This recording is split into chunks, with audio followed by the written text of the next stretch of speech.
செல்லம்பட்டி பத்திரப்பதிவு அலுவலகத்தில் தொடர்ந்து முறைகேடு நடக்குதுன்னு சொல்லி பலமுறை மாவட்ட ஆட்சித்தலைவரை கொடுத்திருக்கோம், மனு கொடுத்திருக்கோம். இந்த செல்வின்றவங்க வந்ததுக்கு அப்புறம் விவசாய நிலங்களை பூரா 5 சென்ட் 3 சென்டா இவங்க பிரிச்சு பத்திரம் போடுறாங்க, அது கூடாதுன்னு சொல்லி நாங்க பலமுறை மனு கொடுத்தாலும் இவங்களும் கேட்கல.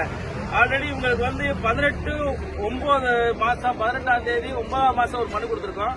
அதே மாதிரி அடுத்த மாசம் 18/10 மனு கொடுத்திருக்கோம். மனு கொடுத்து இவங்க அந்த மனுவை கொஞ்சம் கூட பொருட்படுத்தாம மேலும் விவசாய நிலங்களை பூரா சமூக விரோதிகளுக்கு வீட்டு மனையா மாத்தி கொடுத்துட்டு இருக்காங்க. இது முப்போகம் விளையக்கூடிய ஒரு பூமி. எல்லா இடங்கள்லயும் விவசாய நிலம் பூரா பாலாகி பூரா பிளாட்டா வந்துருச்சு. இந்த பகுதி கிராம பகுதியில நம்ம பிளாட் போடக்கூடாதுன்னு சொல்லி பலமுறை நாங்க மனு கொடுத்து கேட்கல. இந்த அம்மா முறைகேடா பயன்படுத்தினாங்கன்னு சொல்லி போன மாசம்